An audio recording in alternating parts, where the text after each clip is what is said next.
ജീവിതത്തിലെ രണ്ട് വിധത്തിലാണ് പലപ്പോഴും നമ്മളൊക്കെ പ്രാർത്ഥിക്കാറുള്ളത്. ഒന്ന്, സമയമുണ്ടെങ്കിൽ പ്രാർത്ഥിക്കുക. അതായത് നമുക്കറിയാം, തിരക്ക് പിടിച്ച ജോലിയാണ് ഇന്നെല്ലാവരുടെയും. ഈ തിരക്ക് പിടിച്ച ജോലിക്കിടയിൽ സമയമുണ്ടെങ്കിൽ പ്രാർത്ഥിക്കാനായിട്ട് തിരഞ്ഞെടുക്കുന്നവരുണ്ട്. എന്നാൽ മറ്റു ചില കൂട്ടരുണ്ട്, എത്രയേറെ തിരക്കുണ്ടെങ്കിലും സമയം പ്രാർത്ഥനയ്ക്കായിട്ട് കണ്ടെത്തി പ്രാർത്ഥിക്കുന്നവർ.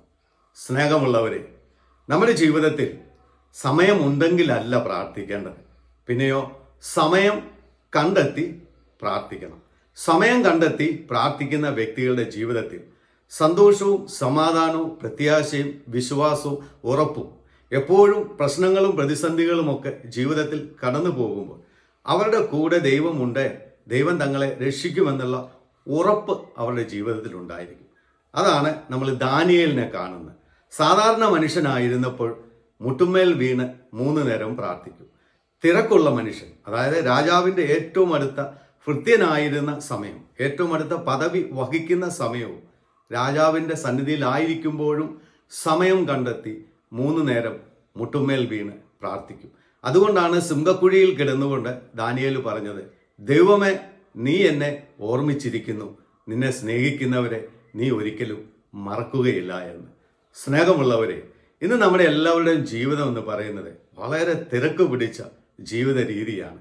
എന്നാൽ ഇതിനിടയിൽ സമയം കണ്ടെത്തി നമുക്ക് പ്രാർത്ഥിക്കാനായിട്ട് സാധിക്കുമെങ്കിൽ നമ്മുടെ ജീവിതം ഒത്തിരിയേറെ അനുഗ്രഹിക്കപ്പെട്ടതായി തീരും. അതുകൊണ്ട് ജീവിതത്തിൽ ഒരിക്കലും സമയമുണ്ടെങ്കിൽ പ്രാർത്ഥിക്കാമെന്ന് തീരുമാനിക്കരുത്.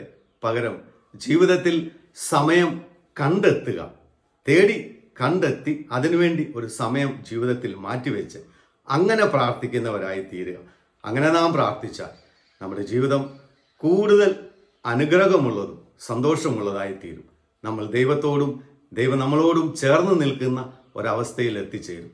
അതാണ് യാക്കോബ് 4:8 നമ്മളെ ഓർമ്മപ്പെടുത്തുന്നത്.